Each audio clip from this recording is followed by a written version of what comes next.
Olá, meus amigos, muito bom dia, grande abraço para vocês. Estamos começando mais uma edição do TV Mar News, pela sua TV Mar Canal 25, emissora da organização Arnon de Mello. Começando mais um dia com muita expectativa, com muita motivação. Hoje, terça-feira, dia 22 de janeiro de 2019. E daqui para frente você vai acompanhar na próxima hora as últimas informações, a movimentação do Departamento de Jornalismo da sua TV Mar Canal 25 com os assuntos relevantes das últimas 24 horas. E que você pode também acompanhar a nossa programação a partir de agora pelo portal gazetaweb.com. O aplicativo TV Mar também está disponível para que você possa acompanhar a nossa programação pelo seu smartphone. É gratuito, você pode baixar para qualquer plataforma e acompanhar a nossa programação com tudo à sua inteira disposição em alta definição na palma de sua mão.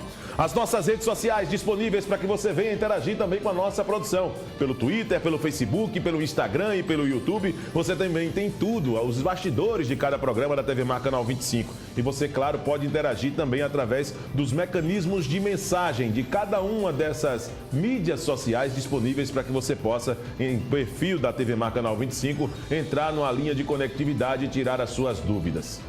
Para estreitar o contato também pelo nosso WhatsApp, pelo 981079872. Mande suas mensagens, o contato também é direto com a produção do programa. Traga a sua denúncia. Nós vamos cobrir e cobrar das autoridades uma solução para seu problema. Lembrando também que o 3377-9097 é o número da TV Mar Canal 25 e que você vai entrando também nessa linha de conexão conosco, mantendo contato com a nossa produção. Abraçando toda a equipe técnica nesse início de programa, abraçando o pessoal da retaguarda e o nosso departamento de jornalismo para mais um dia que começa nesse dia 22 de janeiro de 2019. Vamos começar o programa de hoje trazendo a imagem do dia, que retrata o drama vivido pelos moradores do bairro do Pinheiro. Vamos colocar na tela então essa imagem.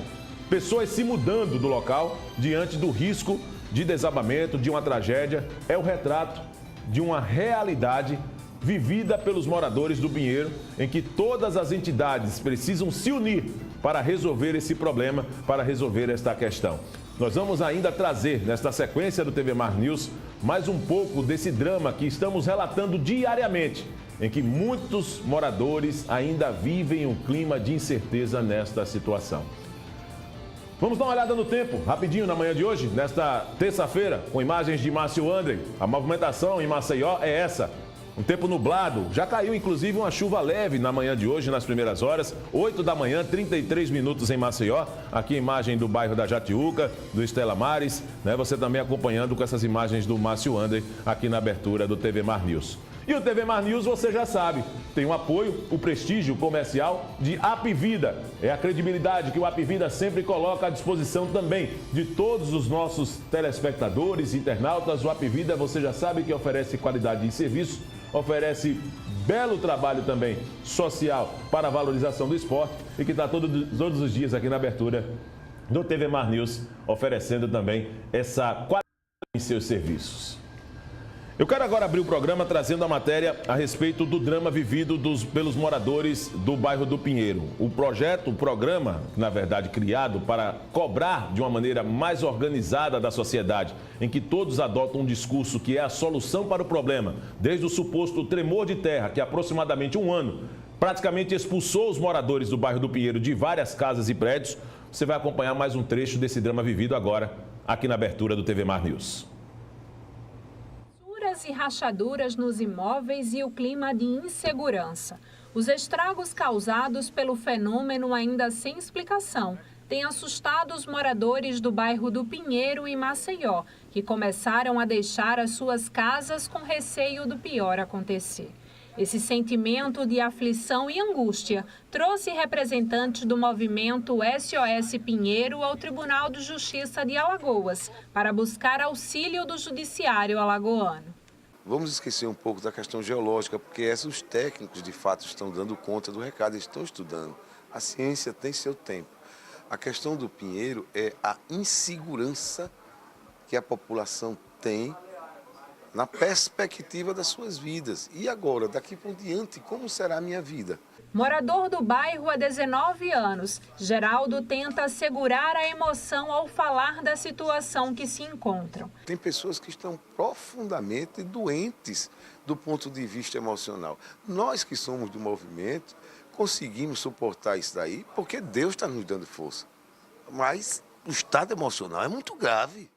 Tentar mediar essa situação foi a proposta do presidente do TJ de Alagoas, Tutimé Zairã de Albuquerque, que pretende reunir prefeitura, estado e moradores para esclarecer a real situação do problema. Nós temos que encontrar uma solução, pelo menos uma solução inicial para minimizar o tamanho do problema e a gravidade do problema e a angústia que acomete as pessoas.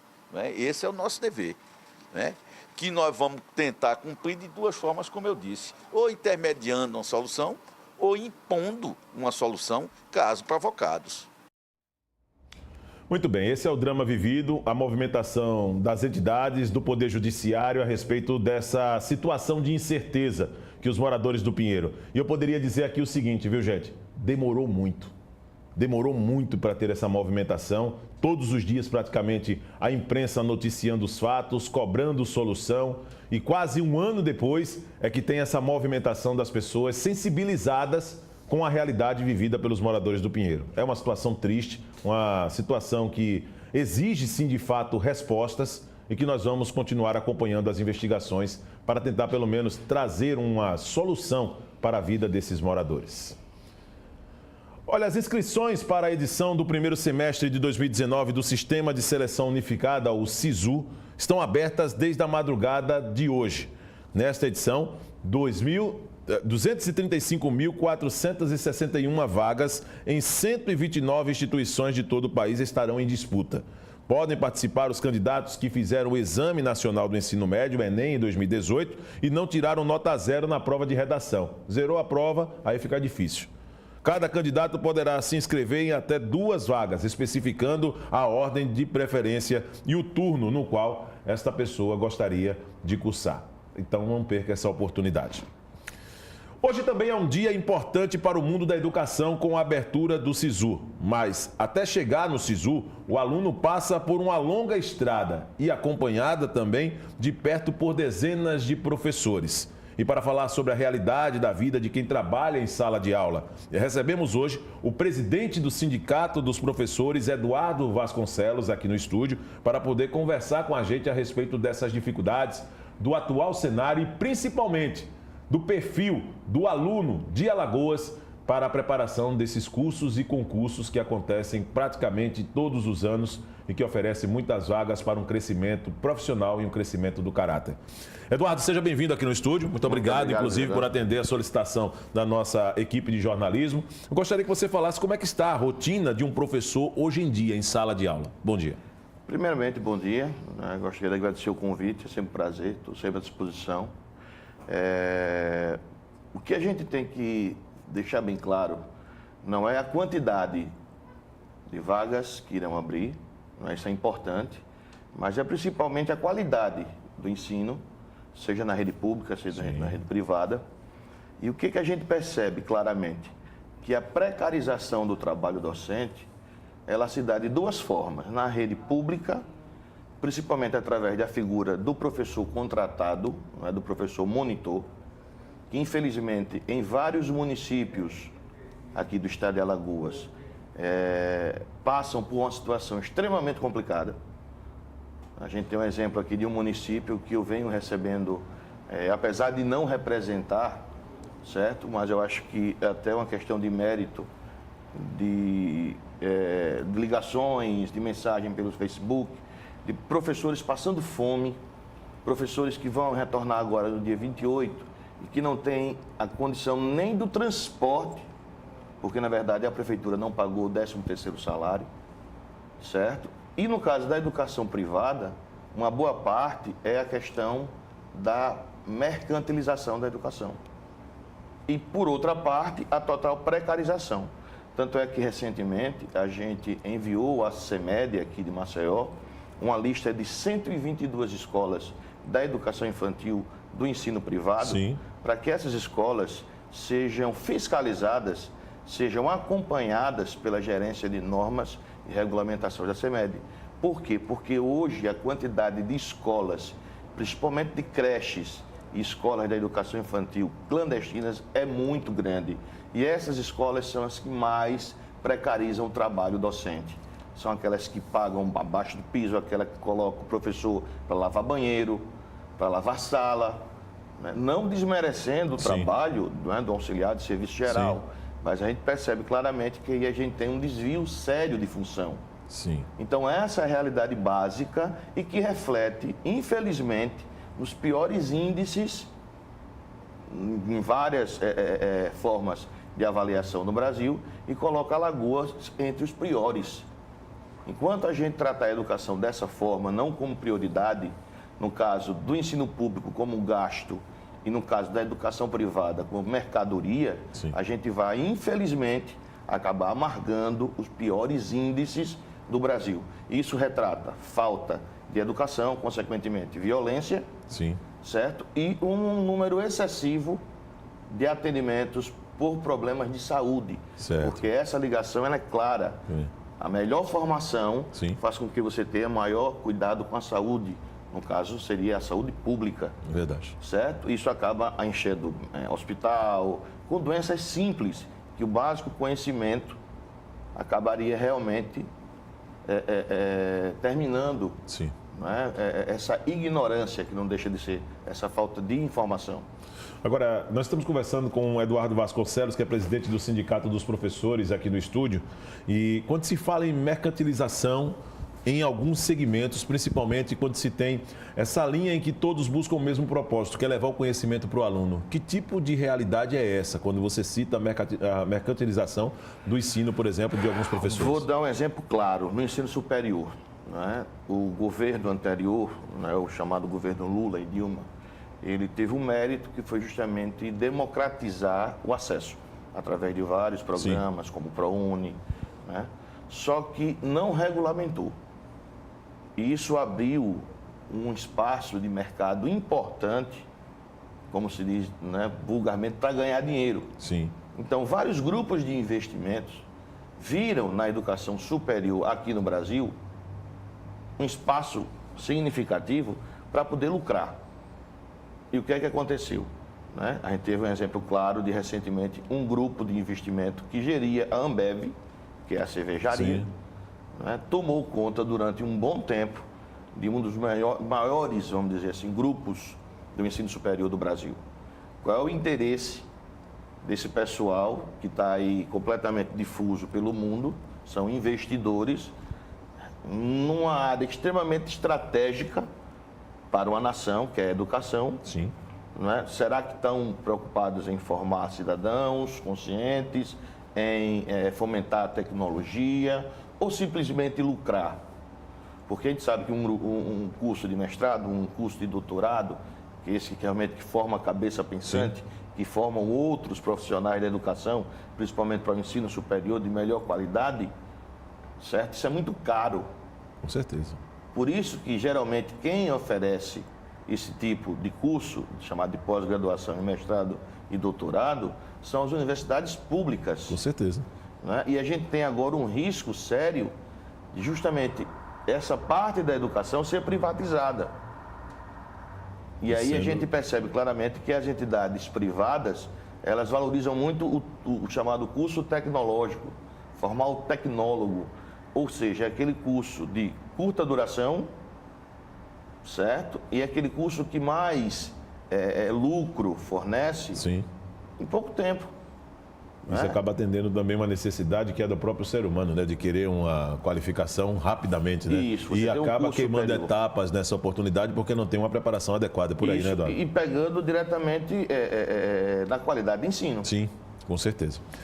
Eduardo, a respeito do Escola Sem Partido hoje, já é uma realidade? Vocês são contra? Na verdade, a Escola Sem Partido, né, ninguém é a favor da doutrinação. Né?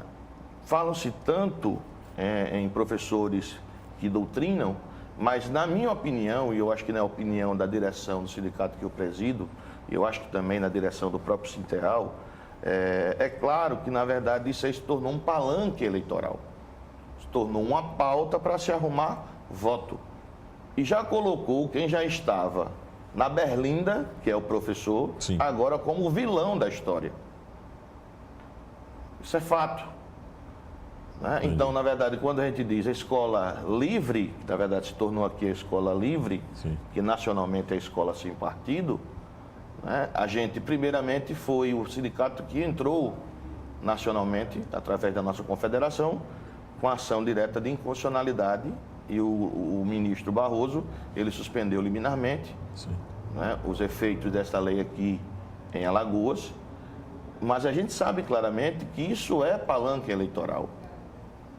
Porque onde é que está essa doutrinação? Sim. Né? Aí vem grupos que pretendem aí, de uma forma extremamente violenta, filmar professor, como já aconteceu em outros estados, ameaçar, né, constranger. Então agora o professor virou o vilão da história. E deixar bem claro que já existe o ECA, que protege caso haja qualquer tipo de excesso de doutrinação. A gente tem o Ministério Público Estadual, que pode ser acionado, no caso de instituições estaduais. Se for federal, tem o Ministério Público Federal. Então a gente tem uma legislação que ela é, na minha concepção, eleitoreira, não é, de uma parte legítima, Sim. não é, do espectro político, que é o lado mais conservador, não é? Então isso é normal. Agora, isso ser usado para criminalizar professor, que o grande problema é quem vai mensurar isso, quem vai medir isso. A gente vai deixar na mão de um adolescente para saber se o professor está doutrinando ou não? E sem contar que com tudo isso que você está apontando aqui, existe também para o professor o risco que é real das doenças ocupacionais. Os professores são muitas vezes vítimas, na maioria das vezes, eu diria, vítimas desse tipo de atitude provocada por alunos, por exemplo, Eduardo. É muito dentro disso que você está falando. Tanto é que, recentemente, a gente criou uma cartilha, junto com o Ministério Público do Trabalho, com a CONTER, justamente contra o assédio moral e principalmente contra a síndrome de burnout, que é uma síndrome que acontece principalmente com as pessoas que trabalham com muitas, né, outras pessoas, como o pessoal da educação, o pessoal da saúde pública, o pessoal da segurança pública, sim. E que, infelizmente, essa síndrome acaba gerando depressão, pânico.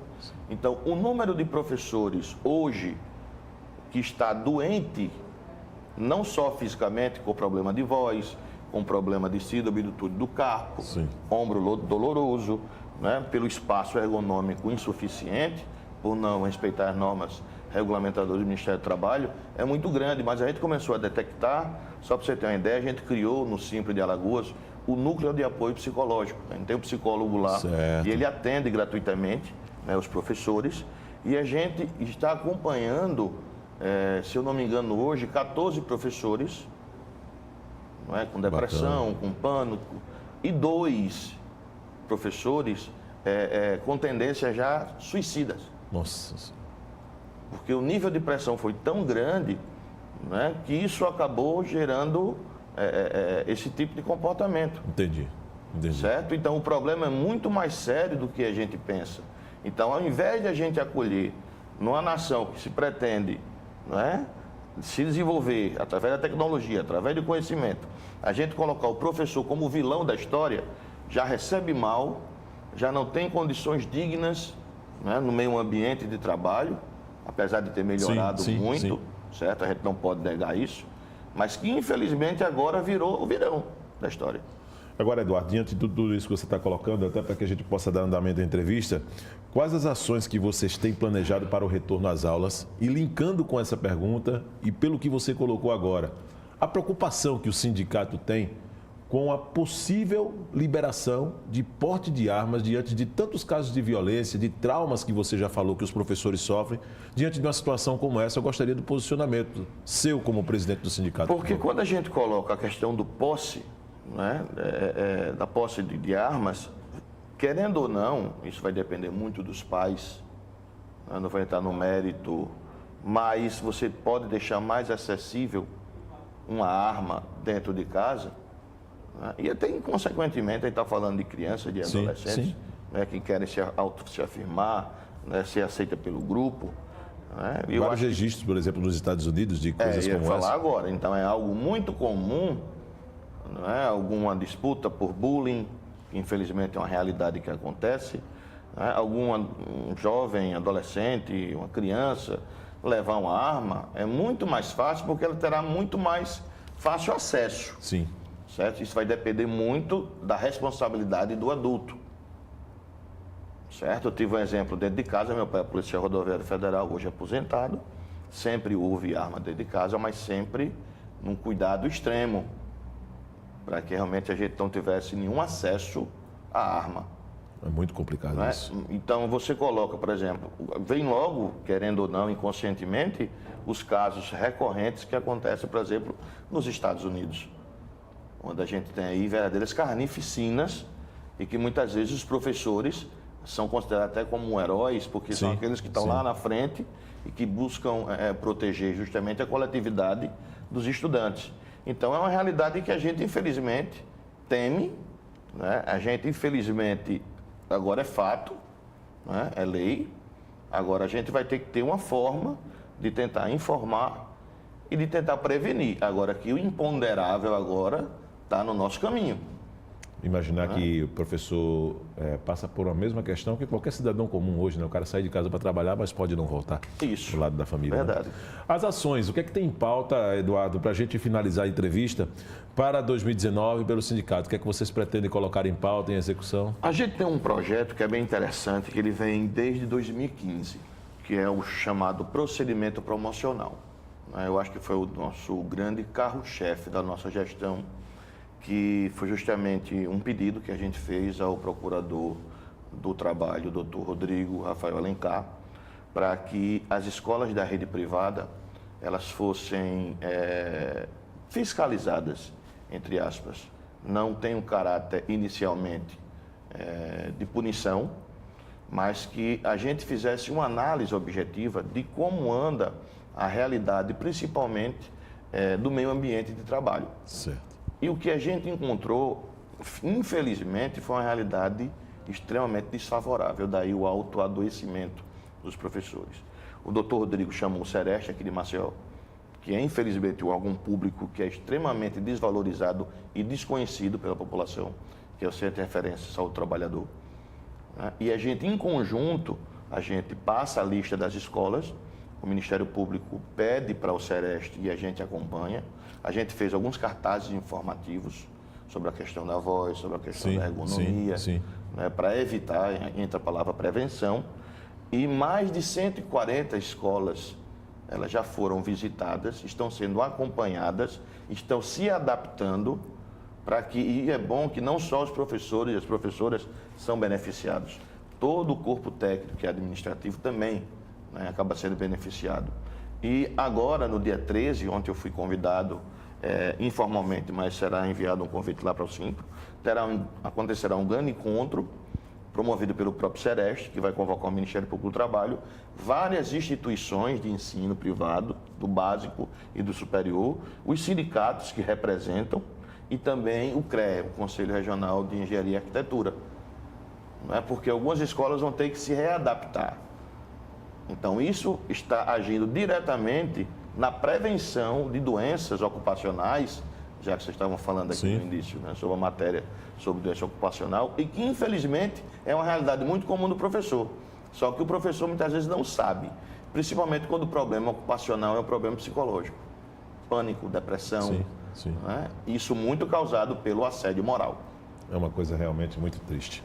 Eduardo, muito obrigado, tá certo? Manda um abraço lá para a família, para o meu amigo Marcos Vasconcelos, tá certo? E volto outras vezes aqui, né, como presidente do Sindicato dos Professores, para trazer o tema que tem em pauta para poder colocar em execução em 2019. Estamos sempre à disposição para falar, né, sobre o problema da educação, né, sempre direcionando não só aquela crítica desconstrutiva, mas que realmente a gente consiga, pela prática, não só em sala de aula, mas também dando as condições objetivas da profissão, para a gente que norteia aí, que Alagoas saia realmente desses piores índices da educação aqui no Brasil. Conversamos então com Eduardo Vasconcelos, presidente do Sindicato dos Professores. Nós vamos agora a um rápido intervalo. Na volta, o TV Mar News trará mais informações. Em Maceió, 8 da manhã, 55 minutos. Nós voltamos já.